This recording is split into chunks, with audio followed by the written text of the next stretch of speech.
Degree سے خبر شامل کرتے ہیں ڈیجیٹل آواز نیوز کے لیے ہمارے نمائندہ امان اللہ مہر کی رپورٹ۔ سندھ امپلائیز الائنس کی کال پر ڈگری شہر اور اس کے نواحی دیہاتوں میں سرکاری اداروں کی تالہ بندی کرتے ہوئے احتجاج کیا گیا۔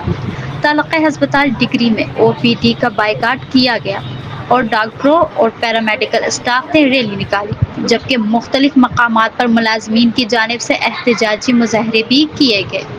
گزشتہ 8 روز سے جاری اس تالہ بندی کی وجہ سے جہاں اسکولوں میں طلبہ کی تعلیم متاثر ہو رہی ہے، وہیں سرکاری دفاتر میں عوام کے ضروری کام رکے ہوئے ہیں، جس کے باعث شہری شدید مشکلات کا شکار ہیں۔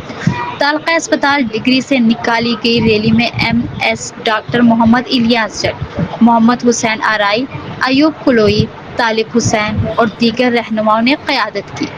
اس موقع پر خطاب کرتے ہوئے انہوں نے کہا کہ تالہ بندی کے باعث تعلیم اور صحت دونوں شعبے بری طرح متاثر ہوئے ہیں، لیکن ہمارے پاس احتجاج کے سوا کوئی دوسرا راستہ نہیں بچا۔ ہماری اس جدوجہد کو وکلاء، ادیب، شاعر، دانشور، سندھ کے دوست جماعتوں اور مختلف قوم پرست و مذہبی تنظیموں کی بھرپور حمایت حاصل ہے، جس سے یہ تحریک مزید مضبوط ہو گئی ہے۔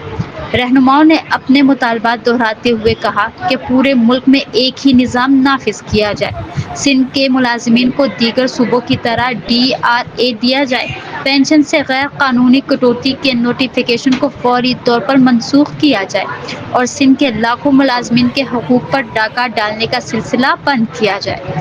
انہوں نے کہا کہ ایک طرف سندھ کی مجبور و مظلوم سرکاری ملازمین ہیں اور دوسری طرف ظالم و کرپٹ حکومت ہے جو عوام اور ملازمین کے حقوق پر ڈاکہ ڈال رہی ہے۔